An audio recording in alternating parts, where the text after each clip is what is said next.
Welcome back, everyone. Ready for another deep dive? Absolutely. Always excited to get into a new topic. Well, today we're going deep into excerpts from a fictional novel. Pretty interesting one. It's like if you took the X-Men and kind of mashed it up with the Hunger Games, and then sprinkled in a whole lot of government conspiracy. Yeah. It's got that dystopian vibe going on. Yeah.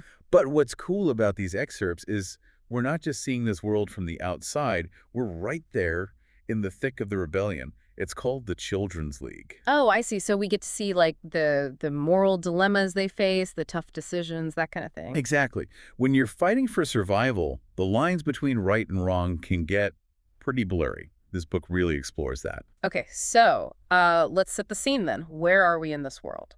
We're in the eastern United States under the control of President Gray. This guy's created these secret rehabilitation camps. They're essentially high-security bunkers for psy kids, the ones with psychic abilities. Hmm. So he's essentially rounding them up, imprisoning them, but like, where are these camps? Oh, they're hidden everywhere, under shops, government buildings, even mountains. Yeah. Really adds to that whole paranoia and secrecy thing. Oh, so it's like Big Brother's watching, but even more intense. Exactly. It's all about control, manipulation. President Gray's painted this picture of psy kids as dangerous, a threat to society. I see. So the camps are a way to enforce that control, silence any dissent. But what about the Children's League? They're fighting back, right? Where do they operate from? They've got their own secrets, too. Their HQ is hidden under a plastic bottle factory in Los Angeles. Pretty ironic, huh? Wow, that's a pretty stark contrast. A place of mass production hiding a group fighting for freedom. Yeah, it shows they got to blend in, stay under the radar. Yeah. But it also shows the constant danger they live in. They could be discovered at any moment. And it's like they reinforce that fear too, right? With their own policies. Oh, absolutely. Like if an agent gets captured, they're immediately disavowed. No rescue attempts, no support. It's brutal. Wow, high stakes. But I guess it makes sense in a way, given the situation. Yeah, survival tactic. But it also creates this climate of distrust. Makes you wonder who you can really rely on. So where does our main character, Ruby, fit into all this? Well, she's got this amazing ability. She can slip into people's minds, like literally enter their consciousness. No way. So she can read thoughts, that kind of thing. Oh, it's even more than that. She can manipulate memories, even control their actions sometimes. Whoa, that's intense. So she's using this power to help the Children's League. Yeah, but it comes at a cost. We see her struggling with the moral implications. The toll it takes on her. It's not easy. Right. I mean, having that much power, it must be a huge burden. Absolutely. And there's this one scene that really gets you thinking. She needs to find a captured agent. So she slips into the mind of a soldier guarding the prison. So she just like waltzes in there mentally and gets the info. Well, not just that. She plants a false memory, too, so no one suspects a thing. Wow, it's like a spy thriller, but with mind powers. But isn't that kind of messed up, Tampering with someone's mind like that? That's the thing. It really raises questions about how far is too far, even when you're fighting for a good cause. I can see that. But I guess in their situation, survival often means making tough choices. Exactly. And it's something Ruby wrestles with constantly. You see her dealing with blackouts, emotional turmoil, all because of her abilities. It's not just physical, right? It's like an emotional burden, too. Totally. She's questioning the morality of her actions, especially when she's forced to use them to protect herself and her friends. And it sounds like the other members of the Children's League aren't exactly thrilled with her methods either. Oh yeah, there's definitely tension there. Some think any means are justified, others are more cautious. You see it in their interactions with Ruby, always questioning her motives. So there's this internal conflict brewing even within the group itself. It's not all black and white, huh? Nope, not at all. It's messy, complicated, like real life, I guess. And then you've got this whole mystery surrounding a place called Black Rock, right? Oh yeah, BlackRock. Everyone's searching for it, but its true purpose is unclear. We get hints it's connected to the Psy disease, IAAN. Oh, right, the disease that specifically affects Psy kids. So Black Rock could hold the key to understanding it, maybe even a cure. Maybe. There's this former agent, Cole, who claims to have stolen research about the disease, and he's convinced the answers are at BlackRock. Interesting. So it's like this place holds a lot of weight, both literally and figuratively. It's a driving force in the story. Absolutely. And just when you think you're starting to understand everyone's motivations, bam, we find out Kate, the leader of the Children's League, Yeah. has been secretly working with Cole all along. Whoa, talk about a plot twist. So much for trust, huh? It really makes you question everyone's motives. It totally does. And Cole's plan is to use that stolen research to expose the government, dismantle the camps. Sounds noble, right? Yeah, I mean, that's what they're fighting for, isn't it? Freedom for Psy kids. But his methods are getting more and more ruthless. Makes you wonder if the ends justify the means, you know? That's a tough one. And then there's Nico, right? Seemed like a loyal agent, but turns out he's a mole planted by President Gray. Yeah, another shocker. It's like this constant game of who can you trust? It really keeps you on the edge of your seat. It's like everything's unraveling, the lines are blurring. So what happens next? Well, right when the tension is at its peak, the Children's League headquarters is attacked. Oh, no. By who? President Gray? We don't know for sure. It's this chaotic scene, explosions, power outages, everyone scrambling to get the imprisoned Psy kids out. It sounds terrifying. So they're forced to evacuate, leave their HQ behind? They have to. It's a fight for survival now. Everything's been thrown into chaos. And what about Ruby? Where does she fit into all of this? Well, she's right in the thick of it, making these impossible choices. And one of the toughest ones. She has to leave Clancy, President Gray's son, behind in the collapsing HQ. Yeah. Wow, that's got to be a hard decision. Leaving someone behind, especially someone you've connected with. It's a testament to how messed up this situation is. There are no easy answers, no guarantees. And to make things even worse, right when they escape, they find out an EMP has knocked out most technology in LA. It's like the world is falling apart around them. They're literally left in the dark, struggling to survive, make sense of what happened. So not only are they dealing with the aftermath of the attack, but now they've got this whole new layer of chaos to deal with. Exactly. And for Ruby, the consequences of her actions are starting to catch up with her. Remember that whole mind control thing? Oh, yeah, those abilities she's been using. What about them? Well, it turns out she used them on Liam, her friend, erased his memories to protect him. Oh, wow. So she's trying to do the right thing, but it backfires. In a way, she's realizing that even with good intentions, her actions have these unintended consequences, and now she's carrying that guilt. I can see that. It's like the moral dilemma is never ending. And then, just when you think things can't get any worse, Liam remembers the truth. Oh, no. So he knows what she did to him, that she wiped his memories. Yeah. And it leads to this raw, emotional confrontation. You can feel the anger, the confusion, the sense of betrayal. It's heartbreaking. Wow. So their relationship is shattered. It's like the trust is completely broken. It really is. And then, to top it all off, the story ends on a major cliffhanger. Kate contacts them with a bombshell. The stolen research, the one Cole risked everything for, it could actually cure the Psy disease. Whoa, seriously. So there's hope after all. Maybe. But it comes with conditions, dangerous ones. And now Ruby's faced with this agonizing decision, a choice that will affect not just her, but the entire Psy community. It sounds like we're left with more questions than answers. What's she going to do? What are these conditions? It's killing me. Well, we'll have to wait for part 2 of our deep dive to explore those questions. You know, it's crazy how this book manages to make you think, like really think, even when it's got all this action and suspense going on. Right. It's not just some mindless adventure story. It makes you question things, like the whole idea of power and what it does to people, you know? Yeah, like Ruby, with her ability to enter people's minds. I mean, that's a lot of responsibility, and it clearly weighs on her. Oh, totally. And it's not just like a physical strain either, right? It messes with her emotionally, makes her question everything. Exactly. It's like a metaphor for all the control and manipulation going on in this world.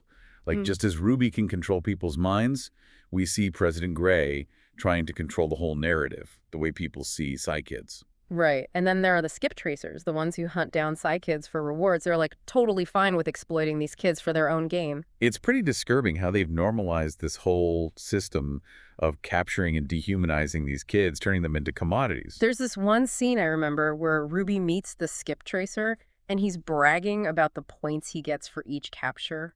Like it's some kind of game. And he's so casual about it, you Yeah. know, no remorse, no sense of guilt. Like he's been totally brainwashed by this system. Yeah, it shows how easily people can become complicit in something awful when they're told it's for the greater good or when they stand to benefit from it. Definitely. And this indoctrination, it's not just limited to adults either. We see its effects on the Psy kids themselves, the way they've been trained to view their abilities as weapons. It's really sad how they've been robbed of their childhood, forced to grow up in this environment of fear and violence. Yeah, they're taught to suppress their emotions, to conform, to see their powers as something to be controlled, not celebrated. There's that scene where Ruby meets Knox and his group of Psy kids. They've created their own twisted version of East River, that safe haven Ruby had found. It's heartbreaking because Yeah. they're essentially perpetuating the cycle of violence. They've internalized the hatred and fear directed at them. Right, like they're turning on each other instead of uniting against the real enemy. It shows how trauma can really warp your perspective. Absolutely. And it's not just emotional trauma either. We see evidence of physical abuse too. The scars, the injuries. It's a reminder that oppression takes many forms. It's a tough reality to face, but it's important to acknowledge. And then there's Ruby, stuck in the middle of all this, having to make these impossible choices. Like when she erases Liam's memories, thinking it's the only way to keep him safe. It's such a gut-wrenching decision, but it shows the impossible position she's in. It makes you think, is it ever truly possible to protect someone by taking away a part of them, even if it's for their own good? And it raises questions about the nature of memory itself. If our memories can be manipulated, what does that mean for our identity, our sense of self? Yeah, it's like this whole other layer of control, even more insidious than the physical kind, because you might not even know you're being manipulated. Right. It ties into the whole theme of information control that runs through the book. President Gray controls the media, the Children's League keeps secrets, and Ruby can literally alter memories. It's all connected. It's crazy how all these different levels of control intertwine, and then, bam, that cliffhanger ending. Kate reveals the stolen research could hold the key to curing the Psy disease. Talk about a game changer. It introduces this whole new level of hope, Yeah. but also a whole new set of dilemmas. Right. Like, would a cure justify the means by which it was obtained? Could it erase all the pain and suffering that's already happened? It's not a simple answer. Exactly. It's a moral minefield. Yeah. And it puts Ruby in this impossible position, having to weigh the potential benefits against the risks, the sacrifices, the compromises. It's the kind of ending that leaves you with your jaw on the floor, desperately wanting more. But before we get to part 3 and find out what Ruby decides to do, I think it's important to talk about the Children's League as a whole. What are they really fighting for beyond just survival? That's a great question, because it's easy to get caught up in the action and forget the bigger picture. Yeah. But at its core, this book is about so much more than just staying alive. Right. It's about fighting for recognition, for acceptance, for the right to exist without fear. Exactly. They're fighting for a world where Psy kids aren't seen as weapons or threats, but as individuals with unique abilities and inherent worth. It's a struggle that resonates far beyond this fictional world. You know, it makes you think about all the marginalized groups in our own society who are fighting for the same things. Absolutely. It's a reminder that the fight for justice and equality is ongoing. Yeah. And it challenges us to examine our own biases, to actively work towards creating a more inclusive and equitable world. It's a powerful message, and it's something we should all be thinking about. But let's not forget that this is also a story about hope, about the power of human connection to overcome even the most difficult circumstances. There are moments of incredible beauty amidst all the darkness. The friendships, the acts of selflessness, the unwavering belief in a better future. Those things are just as important as the fighting and the struggle for survival. It's a reminder that even in a world that seems broken, there's always hope to be found in the connections we make with others, in the belief that change is possible. And it's this balance of hope and despair, of action and reflection, that makes this story so captivating. It doesn't shy away from the harsh realities, but it also offers a vision of something better, something worth fighting for. And speaking of fighting, we left Ruby facing a monumental decision, one that could change everything. But before we dive into that, let's take a quick break. Okay, so we're back, and we left off with Ruby facing this huge decision, right?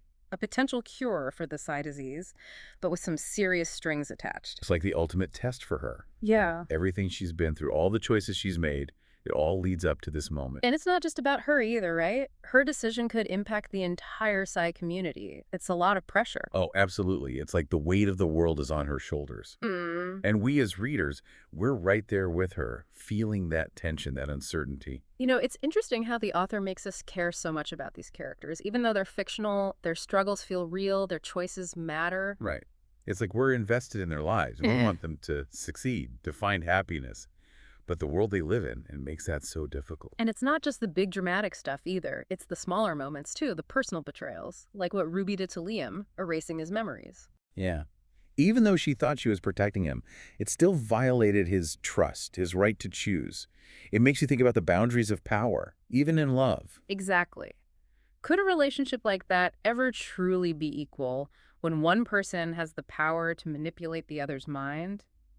It's a tough question. It is. And the book doesn't give us any easy answers. It just presents these complex situations and lets us grapple with them, which is what makes it so thought-provoking. And it's not just about romantic relationships either, right? This whole idea of power and control, it plays out on a societal level too. Oh, definitely.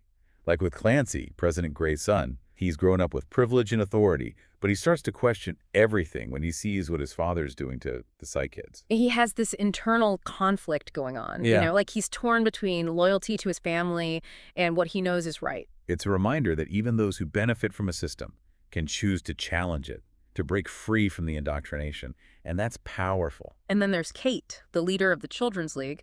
She's this strong, decisive figure, but she also has her flaws. Right. She's willing to make tough calls, even compromise her ideals to protect the Psy community. But it makes you wonder, at what point do you cross the line? When do the ends stop justifying the means? Her decision to work with Cole, to use that stolen research as leverage, it definitely blurred the lines for me. It made me question her motives, even though I knew she was ultimately fighting for a good cause. It's that moral gray area, where things aren't so clear-cut. And it's something we see throughout the novel. It's not a simple good versus evil story.